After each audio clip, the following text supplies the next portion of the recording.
Natália! Oi, Natália! Oi, Débora. Tudo bem, Tudo Natália? bem? Tudo Prazer, bem com você? Tudo viu? certo. Esse é o Prazer todo Ricardo, meu. meu Oi, marido, para aqui Ricardo. conosco, Prazer, nosso Natália. bate-papo. Prazer em recebê-la aqui na nossa live Olá. hoje. Oi, Valeu. pessoal. Obrigado pelo convite, viu? A É um gente que aceita, a gente prazer. que agradece o seu aceite, viu? Valeu demais. Muito bom. Sim. O pessoal tá chegando, tá? Todo mundo aí, o Mar já falou que estão escutando a gente, Estão você escutando bem? também. Beleza, Mate sempre ajudando a gente, sempre presente em todas as nossas lives. Valeu, Mate. Parabéns pelo comprometimento, garoto. Muito bom.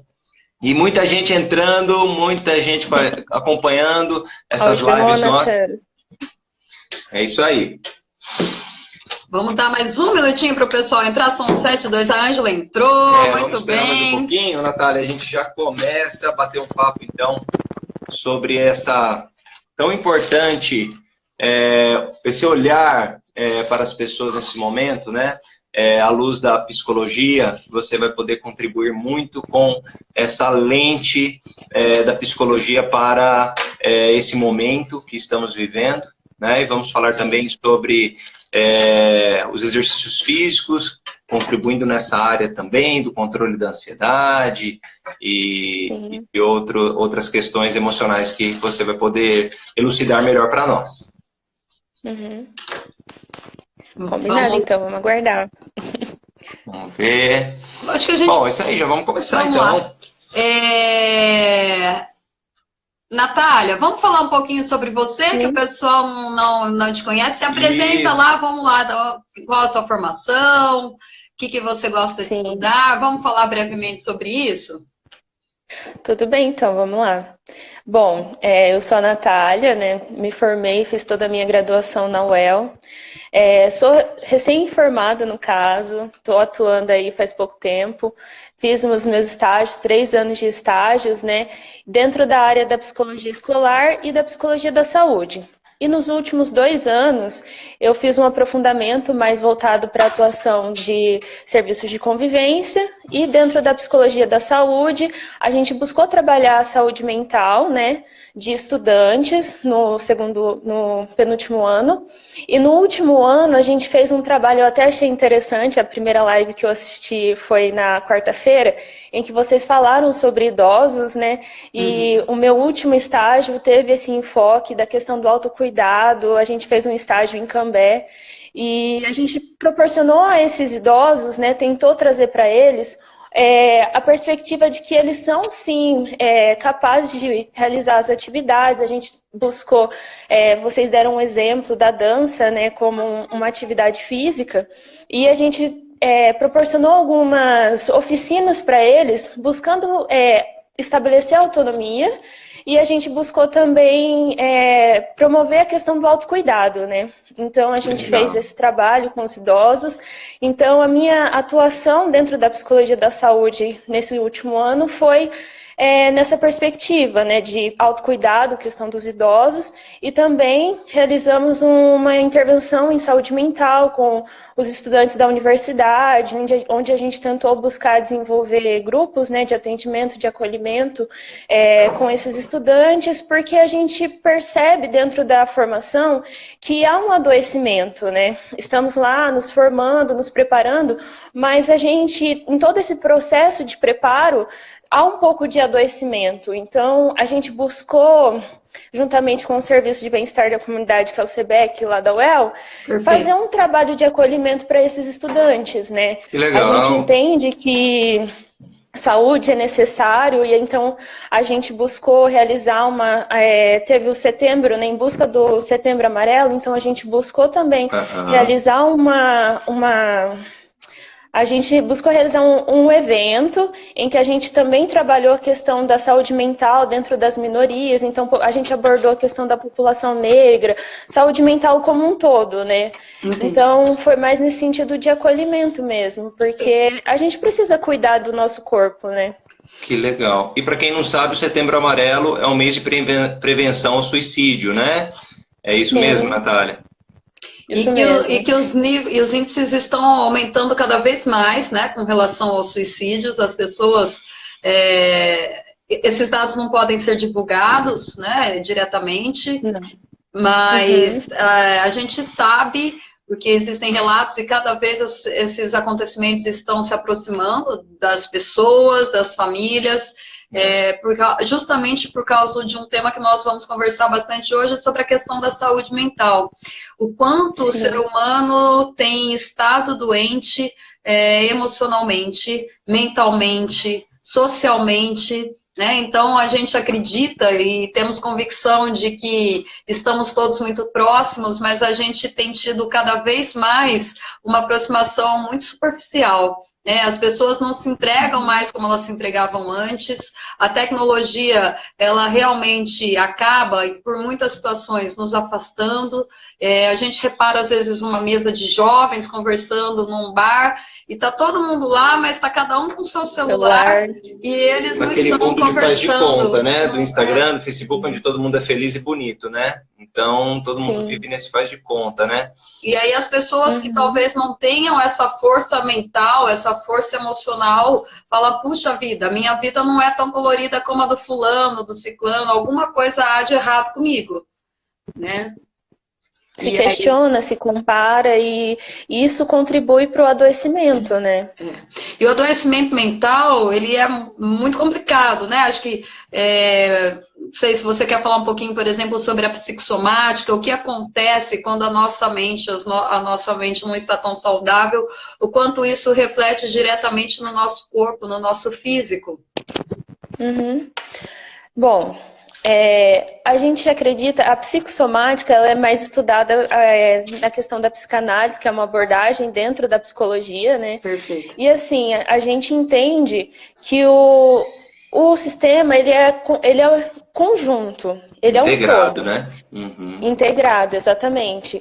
E assim, se tem algo que te incomoda, de certa forma, em questão, um adoecimento interno, angústias mesmo que você não trata, aquilo que você não fala, consequentemente, acaba que isso somatiza e afeta o seu corpo biológico. Perfeito. E é nesse estado, é nessa situação que a psicologia ela entra e trabalha essa questão da fala. Você precisa falar sobre aquilo que te incomoda, aquilo que te aflige, para que você possa trabalhar e cuidar do seu corpo biológico.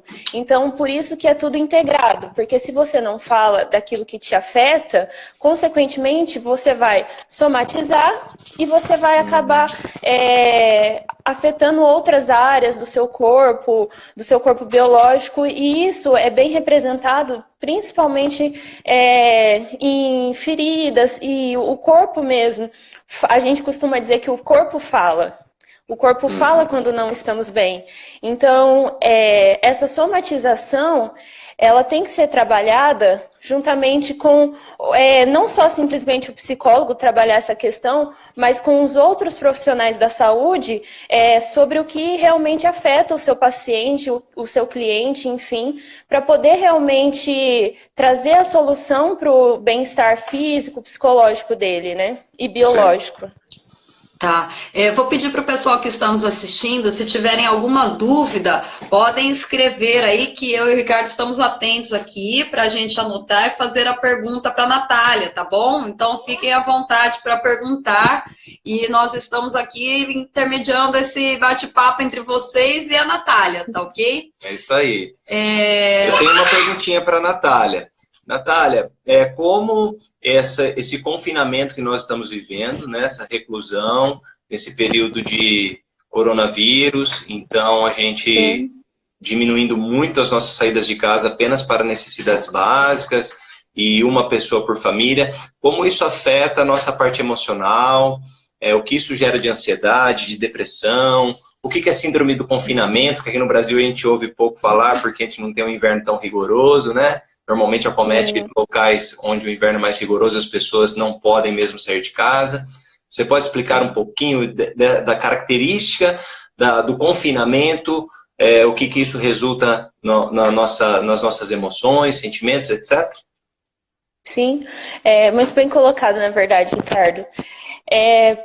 De acordo com os estudos, né, que estão os recentes que a gente tem visto em relação ao coronavírus, é a primeira vez no mundo em que a gente teoricamente, aqui, principalmente no Brasil, a gente está tendo que viver esse tempo de isolamento tão extenso, né?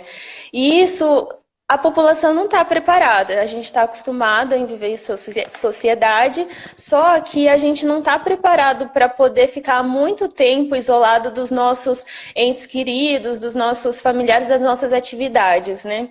E isso, consequentemente, acaba gerando medo, aflição diante de tudo, de todas as informações, né, que a gente está tendo acesso, que a gente está sendo bombardeado. Isso tem gerado muita angústia. E, assim, a cada vez mais o que a gente tem visto, o que a gente tem notado, que a população, ao invés dela realmente entrar num consenso de não, vou ficar aqui, vou cuidar de mim e cuidar dos meus familiares para que logo a gente possa se ver novamente, acaba que isso tem gerado angústia, ansiedade, tem gerado medo, pânico, muito caso. Sim, muito caso de insônia, né? E muitos, ao invés de tratar isso e assim, buscar meios para que possa lidar de uma forma saudável nesse período de confinamento, acaba que só está gerando mais pânico. As pessoas não estão conseguindo se adequar diante das exigências que estão vindo para a gente, né? E isso gera, sim, adoecimento, gera angústia. Só que a gente tem que buscar os meios para poder enfrentar isso de uma forma mais saudável, né?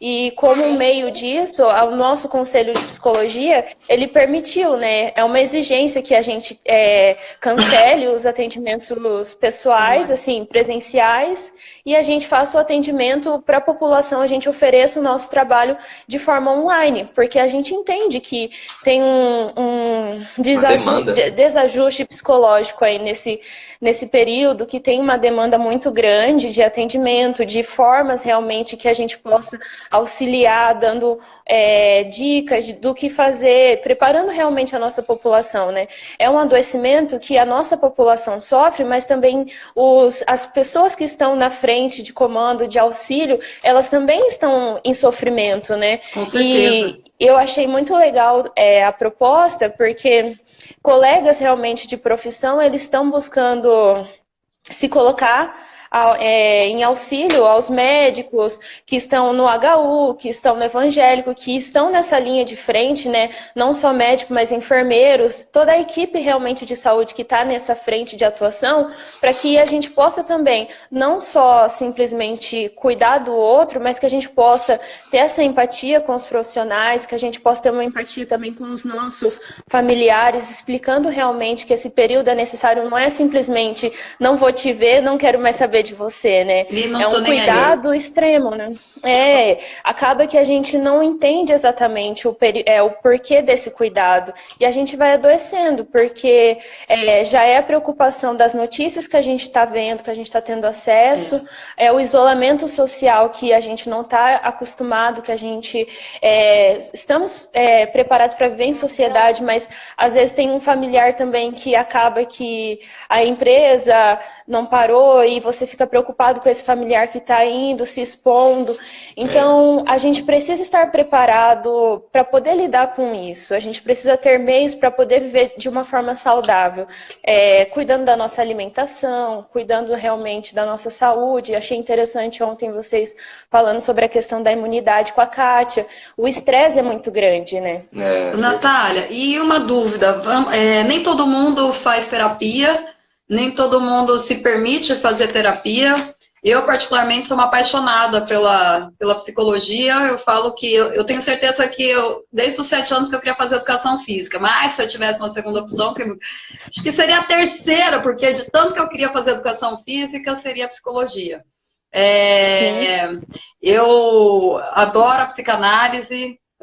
Há anos eu faço análise, então assim, eu gosto muito dessa abordagem duradoura, longa, e esse olhar atento mesmo ao sujeito. Eu acho que a gente consegue ser um indivíduo melhor e conseguir se conhecer cada vez mais, né? Essa questão do autoconhecimento. E para quem nunca fez terapia, é exatamente isso. Tem hora que a gente pensa assim, puxa, eu não preciso de terapia, né? Eu dou conta. Mas a hora que você verbaliza, você começa a entender onde estão os nós, onde estão os medos, onde estão as angústias. E tem hora que você começa a pensar emocionalmente numa sessão que você fala, puxa, eu nunca tinha pensado sobre isso, eu nunca tinha pensado sobre isso dessa maneira.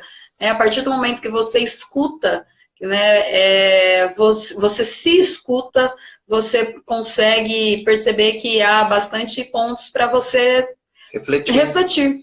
Né? E o autoconhecimento nunca pode ser algo prejudicial, né? Ele só pode ser benéfico para você. Então, conhecer-se melhor é muito importante para qualquer pessoa, né? Então, a gente refletir sobre os nossos sentimentos, emoções, atitudes diante da vida, diante do outro, dos familiares, etc.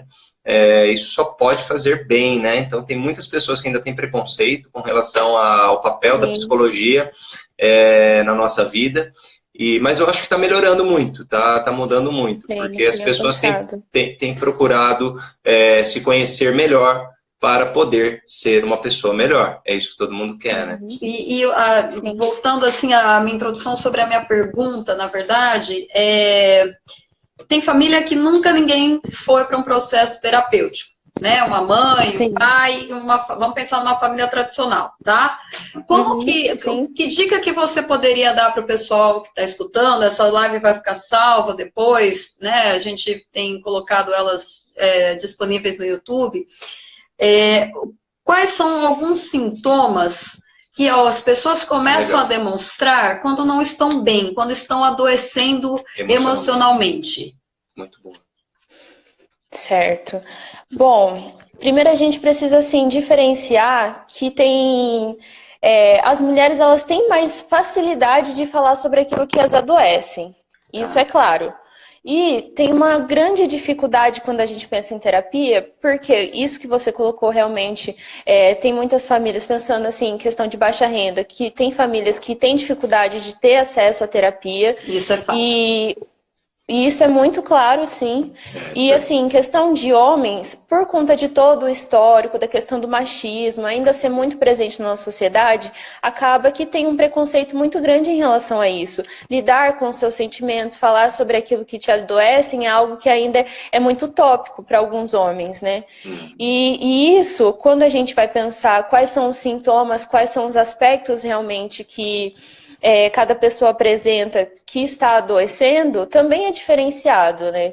Os aspectos em questão dos transtornos que são mais presentes, a questão da depressão, ansiedade, a questão do transtorno de pânico também tem sido muito em alta, muitos diagnósticos têm sido presentes, a gente vê que a pessoa ela tende a se isolar um pouco mais. Quando é criança, ela assim, apresentando em três tipos, criança, adulto e idoso é totalmente diferente.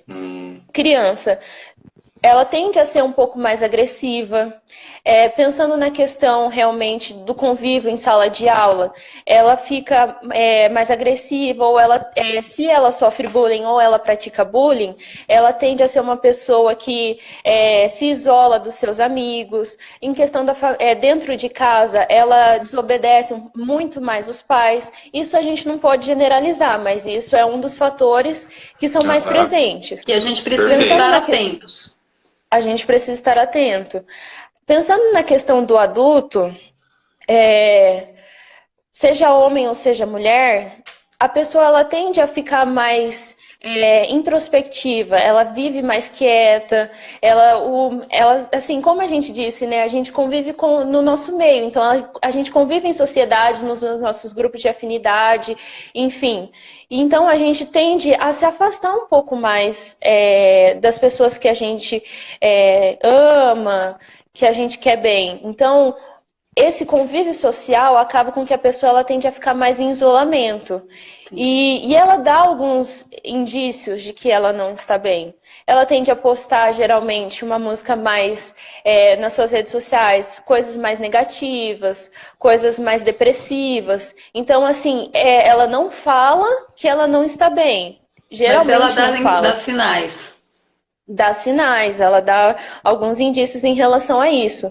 E é nessa questão que a gente fala que as pessoas que estão em torno dessa pessoa, seja um familiar, seja namorada, enfim, É aí que a gente tem que ter um pouco mais de cuidado, estar atento ao outro, ter uma sensibilidade um pouco mais elevada, porque a gente não sabe o que essa pessoa passa geralmente no trabalho, quais são os pensamentos, né, encobertos que ela tem. E é nessa questão que o convívio social, as pessoas que têm mais convivência com essa pessoa, ela tende a perceber que algo de errado está acontecendo, né, que algo não está indo muito bem. Então, as pessoas que estão em torno, ela tende a ser, elas precisam ser mais sensíveis. Por isso que a gente fala da questão da empatia, que a gente tem que estar sensível ao outro. Isso é muito importante nessas situações, nesses quadros. Até para evitar esse monte de suicídio que está tendo aí, né, Natália? Eu acho que falta muito esse olhar atento para o outro, né? Sensível e empático, né? Eu vejo que o grande problema, pensando nessa questão que a gente está vivendo agora, que a gente tem falado que a gente tem que ser sensível ao outro, mais ainda a gente está vendo isso, que a gente tem que ser generoso, que a gente tem que entender que agora é um período de isolamento, que os laços em si, os laços afetivos, a gente tem que concentrar mais com quem está ao nosso lado, né? A nossa família, quem está ao nosso entorno. No caso, não sei se vocês são pais, mas assim, estar atento aos seus filhos, fortalecer mesmo os laços, né? É algo que precisou de uma pandemia para a gente poder ver o quanto precisamos estar sensíveis e cuidar mais de quem está perto da gente, não só de quem está perto, né? Dos nossos familiares. Então, eu acredito que é nesse momento agora que a gente precisa estar mais sensível, oferecer a nossa escuta, porque ficar em isolamento social, nesse confinamento, é algo que gera angústia. Eu mesma fiquei angustiada, porque eu fiquei com saudade, sinto saudade dos meus familiares, dos meus amigos, e a gente precisa entender que por um bem do todo, é necessário a gente estar sensível ao outro. E é algo que é difícil ultimamente, porque a gente vê notícia de um lado, notícia de outro, falando para ficar em casa, outros falam para não ir, vai trabalhar, sabe? Então são coisas que a gente entra em choque. Perfeito. Só que a gente precisa entender que é um cuidado com o todo, com algo que não está sobre o nosso controle, e é isso que é o difícil. A gente tende a ter um costume de querer estar sob o controle da situação, e eu acredito que para as pessoas que são ansiosas, isso é muito difícil. É difícil não estar sob o controle da situação, mas a gente precisa cuidar daquilo que a gente consegue, né? Então, todo esse cuidado em questão de higiene, cuidar de quem está ao nosso entorno, né? Porque são coisas que pode parecer pequena, mas são necessárias, e a gente vai colher o fruto disso lá na frente, né? Eu acredito nisso. Todo o cuidado que a gente tiver agora, enfim. Então, a gente precisa ter essa sensibilidade, pensando na questão de saúde mental dos idosos, que foi algo que eu comentei também, que os idosos, a gente... a percepção que a gente tem em relação ao adoecimento mental deles é diferenciada, é totalmente diferenciada, porque os idosos, eles tendem a querer um pouco mais de atenção, né?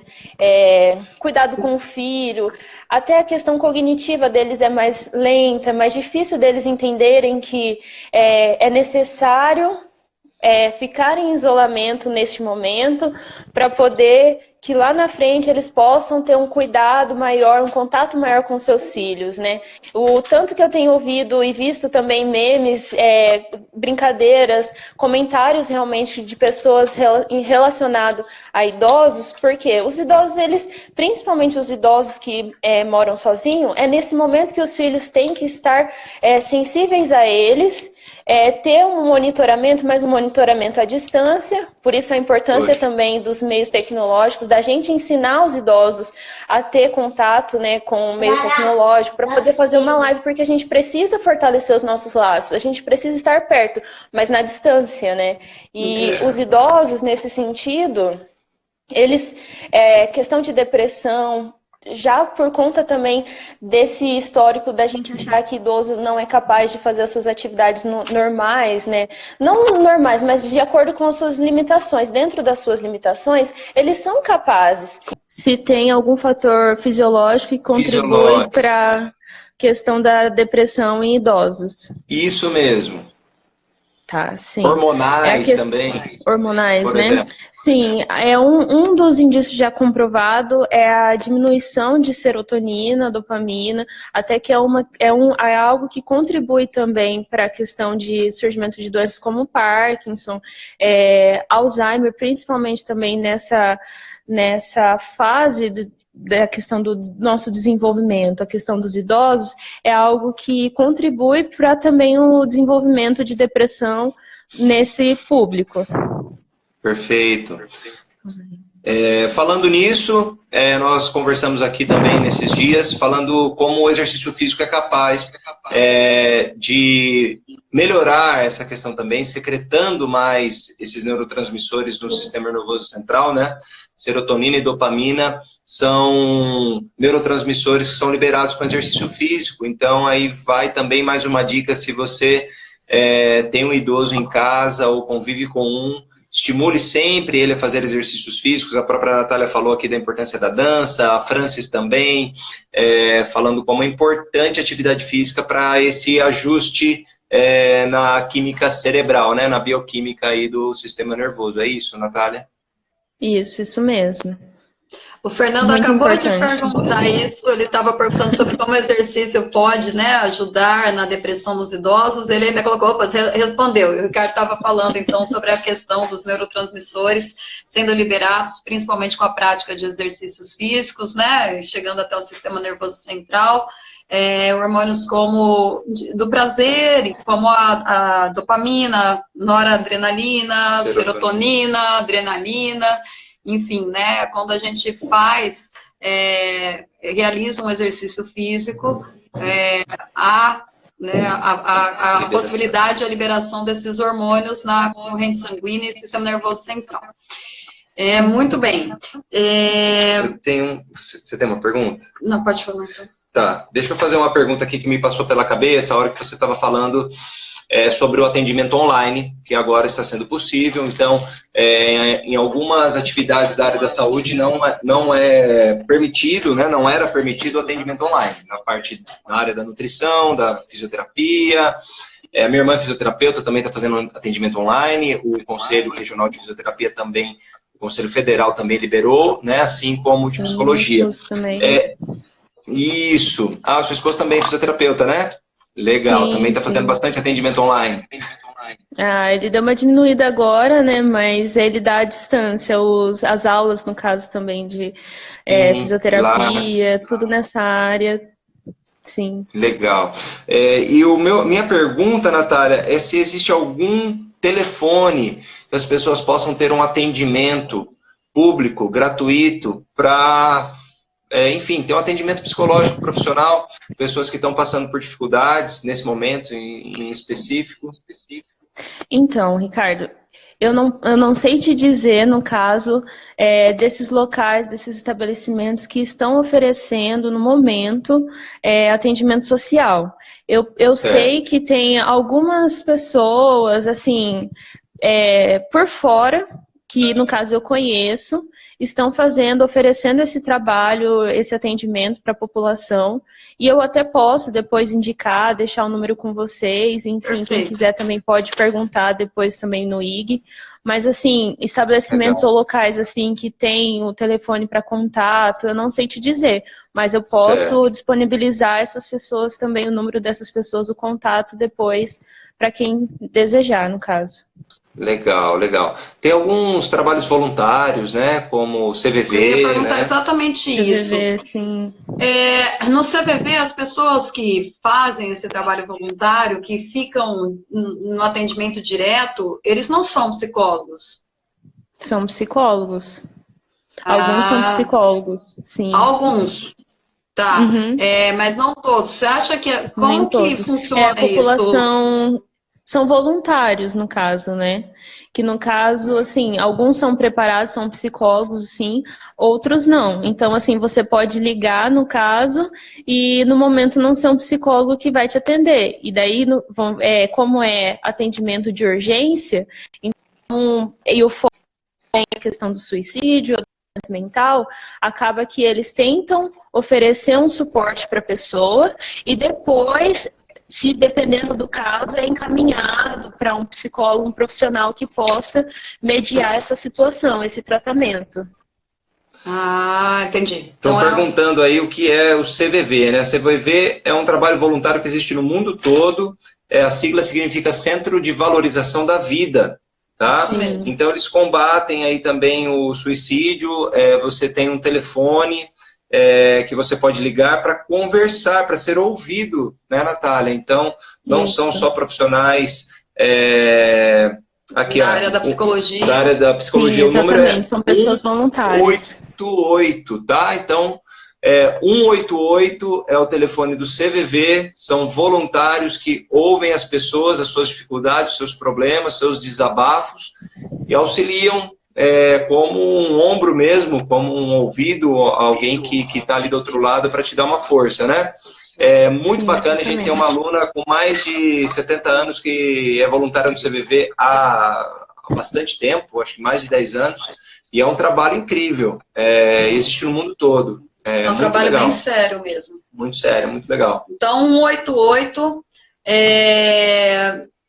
e depois, acho que, Natália, você percebe, né, todo o seu estágio que você fez, ou até de relatos de professores, que as pessoas chegam para o processo terapêutico já quando tem algo, uma dor muito grande ali, uma dúvida muito grande, ou as pessoas têm consciência de, puxa, eu preciso fazer agora terapia, porque isso vai fazer bem para a minha vida e eu não vou adoecer. Quem que é esse público que procura o processo terapêutico? Sim. Dentro disso, né, que a gente tem comentado, dentro das minhas experiências com os professores, os meus amigos de profissão, a gente percebe que são poucas as pessoas que têm consciência, que chegam realmente consciente, eu preciso fazer terapia porque eu preciso cuidar de mim, cuidar do meu bem-estar psicológico. Grande parte chega quando o estágio já está realmente avançado, quando realmente, assim, aquela angústia, no caso, tem afetado o biológico, então o sofrimento geralmente já está realmente acentuado. Raramente são as pessoas assim, são poucos os casos de pessoas que chegam consciente, não, eu preciso de terapia, eu vou tratar de mim. E até que os encaminhamentos, no caso, são difíceis por conta disso, porque as pessoas geralmente elas não estão aceitando que elas precisam de terapia, elas estão em sofrimento, elas precisam trabalhar, falar sobre isso, ser escutada, mas por conta de todo esse receio em relação à terapia ainda, por conta desse estigma de que quem faz terapia é louco, por conta de todo esse aspecto, então... acaba atrapalhando todo o processo terapêutico. O processo de aceitação é muito importante dentro da terapia. E se a pessoa ela não está preparada, ela não tem consciência, dificilmente ela vai entrar em análise, né? Qual é a perspectiva da psicanálise. Dificilmente ela vai realmente falar sobre as questões, os aspectos que afetam. E dentro de tudo isso que a gente tem visto, de tudo dos casos dos meus amigos que falam, a gente compartilhava em supervisão, é isso, as pessoas não estão conscientes ainda da importância da terapia para a sua vida, sabe? Natália, e a grande busca ainda eu não sei se é ainda, mas um pouco que eu conheço, ou sei, a busca maior ainda é pela linha comportamental? Por ela ser mais breve, mais pontual, ou é a social, ou é a psicanálise? O que você tem aí de dados que você é da área e estuda sobre isso? Qual é a grande procura das pessoas e se elas sabem qual é a diferença de, pelo menos, essas 3 abordagens que eu acredito serem as mais famosas, assim, né? As de maior destaque. Então, aqui em Londrina, muitos tendem a procurar mais a perspectiva da comportamental, até porque tem muitos psicólogos formados dentro dessa área aqui em Londrina devido à formação da UEL, que é mais focada nisso.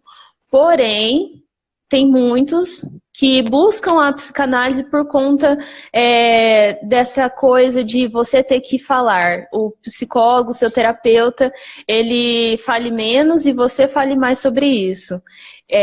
Porém, ainda, por conta de questão de identificação, as pessoas tendem a não se identificar tanto com a abordagem da psicanálise, porque elas esperam um retorno do seu terapeuta. Assim, a gente está aqui conversando, porém, assim, eles esperam que tenha uma intervenção do seu terapeuta. Né? Um fechamento, né, da sessão.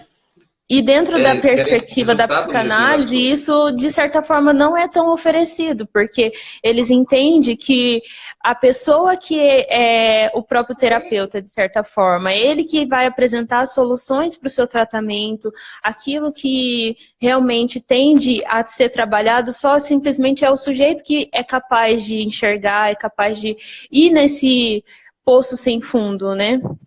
Então, essa diversidade de abordagens, né, acaba que as pessoas, a gente aqui tem mais conhecimento da análise de comportamento, da psicanálise, tem a clínica social, mas ela é voltada mais para uma psicologia comunitária, mas tem a humanista, tem a junguiana, né, outras perspectivas também que as pessoas tendem a procurar ultimamente, porque a pessoa ela não precisa se enquadrar num tipo de terapia, ela tem que ir naquilo que ela se identifica e aquilo que realmente traz resultado para ela.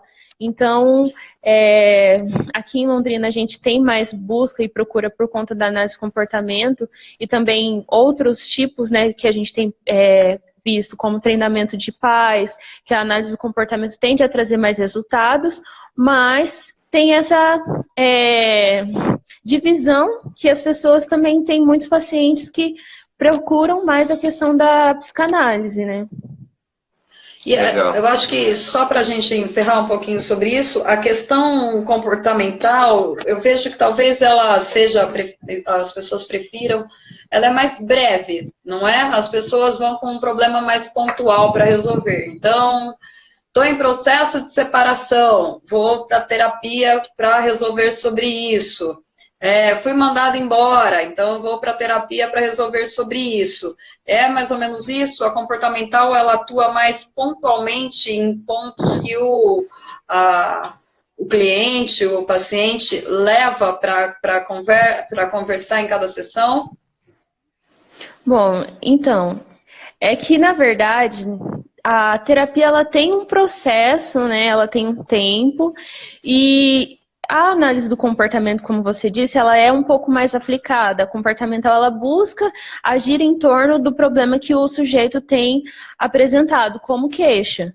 Então, por isso, essa perspectiva, essa impressão de que ela é mais breve, porque tende a buscar a trabalhar sobre esses comportamentos problemas e, de certa forma, dependendo de como o indivíduo vai agindo, de forma que a terapia vai evoluindo, isso tende a ser resolvido. Perfeito. Porém, pode ser que a gente possa trabalhar outros comportamentos, problemas, que possam surgir outros comportamentos que a gente tenha que também ser trabalhado, né? Então, essa impressão de que ela é mais breve é por conta disso, porque trabalha sobre os comportamentos, problemas em torno de resolver isso. Porém, pode ser que surjam outros no dinamismo da vida também na terapia. Isso que eu ia falar, até porque a vida é muito dinâmica, né? Oferece pra gente problemas o tempo todo, né? A todo momento. Sim. Então, não para. Eu acho legal, assim, da comportamental que ela procura trazer soluções, né? Um pouco mais rápidas. Então, apresentar um resultado mais rápido. Há quem diga que ela é mais capitalista, né? Já coloca o cara já pronto para trabalhar de novo, né? Tipo, resolve rápido o problema, volta a trabalhar, volta a produzir, né? É complicado nessa questão porque tudo depende do sujeito, né? Aquilo que a gente fala que ele precisa estar aceitando falar sobre lidar com seus problemas, isso é muito importante, não só na psicanálise, como na comportamental e outras abordagens também, né? Porque se o sujeito não quer lidar com seus problemas, não quer enfrentar de certa forma, não tem também como a gente atuar e forçá-lo a lidar com algo que no momento não é possível, né? Se a pessoa não quer ser tratada, não tem como, né? Natália, duas questões só. Uma questão importante que a Tereza colocou ali, de que o CVV, é importante ressaltar que atua 24 horas, tem razão. Então, às vezes, principalmente na madrugada, que as pessoas estão mais quietas, mais tristes, às vezes o CVV atua 24 horas. Lembrando, então, que o número é 188. Inclusive, quem quiser ser voluntário, tá? Eles estão sempre precisando, até corre o risco de não ter mais o atendimento 24 horas por falta de voluntário, pessoal. O trabalho voluntário no Brasil é muito pequeno. O voluntariado no Brasil não é uma cultura muito difundida no nosso país. Em outros países, na Europa, países mais envolvidos, a cultura do voluntariado é muito maior, muito mais difundida. Então, para quem procura fazer um trabalho voluntário, que é extremamente recompensador, gratificante, o CVV está sempre precisando, e é um trabalho seríssimo. Legal? E outra pergunta aqui que o Guilherme fez é que se a gente aplicar a análise, a psicologia comportamental em todos os problemas que vão surgindo assim na vida, se mesmo assim ela seria mais breve que a psicanálise. Entendi. Então, acho que daí ela não teria fim igual, né? Porque mas se a análise também fosse a todos os problemas da vida, então seria tudo cumprido. O tempo o terapeuta em si é quem vai identificar se a gente dá andamento ou não dentro desse procedimento, desse tratamento, né?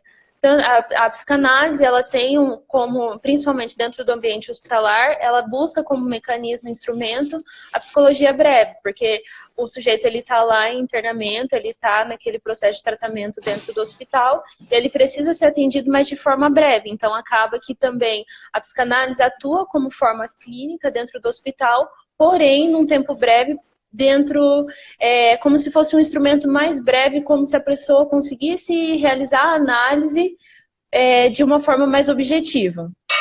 Dentro da análise do comportamento, se a gente fosse dar atenção aos outros problemas que forem apresentados, que o sujeito for apresentando, e a gente precisa lidar com isso para o bem-estar psicológico dele, pode ser que isso leve tempo, mas não tanto tempo como uma terapia, de análise dentro da perspectiva da psicanálise. Tudo é muito relativo dentro dessa questão. E até que a gente tem aquela brincadeira de que psicólogo tudo fala que depende. E depende mesmo. Depende do andamento do processo, depende de como o seu paciente está reagindo em relação ao tratamento. A identificação que ele tem com você também é muito importante, porque tem muitos pacientes que não se identificam com os seus terapeutas, não no sentido de, eu me identifico, eu vejo essa pessoa, mas assim no sentido de construção de vínculo. E isso é muito importante do processo terapêutico.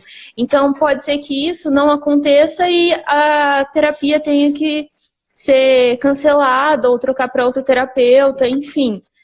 Isso são questões que aparecem dentro da questão das sessões, e nós, como profissionais, precisamos ter sensibilidade e um feeling para poder entender até onde dá, aonde essa terapia vai chegar, sabe? Legal. Natália, uma pessoa que está nos assistindo, Neurofuncional R, falou aqui da importância de um trabalho interdisciplinar e multidisciplinar, de outros profissionais também fazerem encaminhamentos, né, também propor, se ele reconhece ali que há algo, enfim, há uma necessidade daquela pessoa procurar um terapeuta, de também favorecer isso, né? Fazer outros encaminhamentos. E o trabalho interdisciplinar, a gente estava falando aqui do papel da atividade física, do papel do convívio social, uma série de coisas, né? Realmente é um ponto importante que ele ressaltou. Como o nosso tempo está curto, eu queria perguntar para você, você deu, assim, para esse momento de confinamento que estamos vivendo, de isolamento social, você deu a dica de utilizarmos as redes sociais para diminuir essa distância física, estar mais presente um na vida do outro e fortalecermos vínculos a partir daí. Ligação, por vídeo, por áudio, escutarmos o tempo todo em contato com as pessoas que a gente gosta, e enfim. Quais outras dicas você daria nesse momento, Natália, para as pessoas lidarem melhor com a questão da ansiedade, dessa síndrome do confinamento, do medo e do pânico? Sei lá, meditação, ver menos notícia, o que você acha que pode ser legal aí para ajudar as pessoas nesse momento? Bom, já puxando a sardinha para vocês, né, eu acho muito importante, principalmente, não só acho, mas é comprovado isso cientificamente, da importância realmente de atividade física, principalmente nesse processo, né, de confinamento, de isolamento social que a gente está tendo. Acaba que a gente tende aos níveis de estresse ficar extremamente elevado, então fica difícil da gente lidar com isso sem ter meios específicos ou não dá para sair para fora de casa, não dá para ir fazer uma caminhada. Mas eu acho interessante, eu achei extremamente importante a iniciativa que vocês tiveram, né, de fazer lives mostrando alongamento para o pessoal, dicas de alongamento, porque é o que precisa nesse momento, né? Senão a gente fica simplesmente sendo bombardeado por tanta informação, e uma das dicas que eu deixo aqui é diminuir, deixar um tempo específico, criar uma rotina, de certa forma, com que você consiga ordenar o seu momento de atividade física, o seu momento de ter acesso a informações. Para quem tem criança em casa é muito importante também, dentro desse processo, brincar com as crianças, porque isso faz parte também do desenvolvimento, é importante para o desenvolvimento dessa criança, explorar o lúdico. Esse momento é importante porque a gente precisa ser criativo, precisa buscar formas de se restabelecer, formas de se reinventar. Então, nada melhor do que ter esses momentos dentro da sua rotina em que você consiga cuidar de si, que você consiga ter acesso a informações, mas informações realmente importantes nos sites confiáveis, porque o que mais tem acontecido aí é tendo acesso a informações erradas, desnecessárias, fake news realmente, e dentro disso tudo, você tem um tempo para se cuidar. O autocuidado é muito importante nesse momento, né? E é importante buscar essas plataformas em que as pessoas estão conseguindo realmente, seja Skype, seja via WhatsApp, Instagram, a gente ter acesso com outras pessoas, conversar, falar sobre as suas aflições realmente com pessoas que nos importam, né? Ter esse momento de interação, seja à distância, que seja, sabe? Que é o meio que dá nesse momento, né? É o que nos é permitido. Exatamente. É o que nos é permitido, mas não deixar de cuidar da sua saúde, da sua alimentação também. Foi muito importante o que vocês fizeram ontem, de trazer nutricionista, apresentando realmente quais são os aspectos que interferem na nossa imunidade, alimentação saudável, atividade física. Eu acredito que é o melhor nesse momento, sabe? Legal. Acho que a gente tem que cuidar bastante também das pessoas que moram sozinhas, né? Acho que essas estão passando um perrengue maior do que o nosso, né? Aqui a gente ainda, né, tá em família, a gente conversa, a gente tem rotina, tem muitas coisas para fazer, e inventa muita coisa também. Agora, acho que para quem mora sozinho, a gente precisa de um olhar mais cuidadoso. Ligar para essas pessoas. Estar mais presente por meio dessas plataformas. E chamar o povo para live aí também, que é uma forma da gente Passa uma horinha distraindo, parece que estamos todos sentados juntos, batendo um papo, né? Isso aí. Gostoso. Mas e sem contar também, se precisa de ajuda, buscar esses psicólogos que estão disponíveis para atendimento online, né? Legal. Até acredito que o preço está sendo de uma forma mais acessível. O que a gente realmente está preocupado nesse momento é que devemos cuidar um do outro, a gente precisa oferecer o serviço para poder ter um bem-estar psicológico. Então, precisamos buscar esses meios, né? Se a gente precisa de uma ajuda, se está tudo muito mais acentuado, o nível de ansiedade, de pânico, esse medo muito elevado, buscar meios realmente que estão para nos ajudar, para poder realmente aguentar um pouquinho mais essa fase de isolamento, de confinamento de uma forma saudável. Perfeito. Natália, consegue digitar seu Instagram aí pra galera na tela? Consigo, só um minutinho. Pessoal que está nos ouvindo, Natália vai deixar o Instagram profissional dela, né, Natália?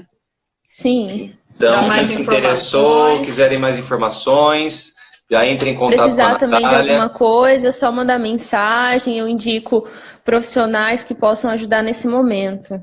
Ah lá. Tá bom? Mediação sem cedilha, sem tio e 2 As. É isso? Certo? Isso aí. Legal. Eu acho que se a gente conseguir se manter positivo, a gente vai conseguir enxergar a beleza até nisso, né? Nesse confinamento. Sim. Um tempo de recolher, um tempo de se autocuidar, um tempo de cuidar da família. Eu tenho falado isso desde sempre, o quanto a gente sempre fala que não tem tempo, precisa um vírus, um inimigo invisível, parar todo mundo e falar, pronto, agora vocês têm tempo. Né? Então, agora, o que fazer com esse tempo? O quanto o quanto as pessoas estão sendo desafiadas a conviverem com os seus, né? Porque tem crianças que ficam período integral na escola, tem marido e mulher que não se veem, que um sai cedo para trabalhar e o outro volta tarde e já está dormindo, né? Então, a quarentena e esse confinamento nos trouxe toda essa questão humana que eu acho que a gente foi perdendo ao longo desses anos, né? Enquanto mais a gente foi trabalhando, evoluindo, menos cuidado com o ser humano a gente foi tendo, né?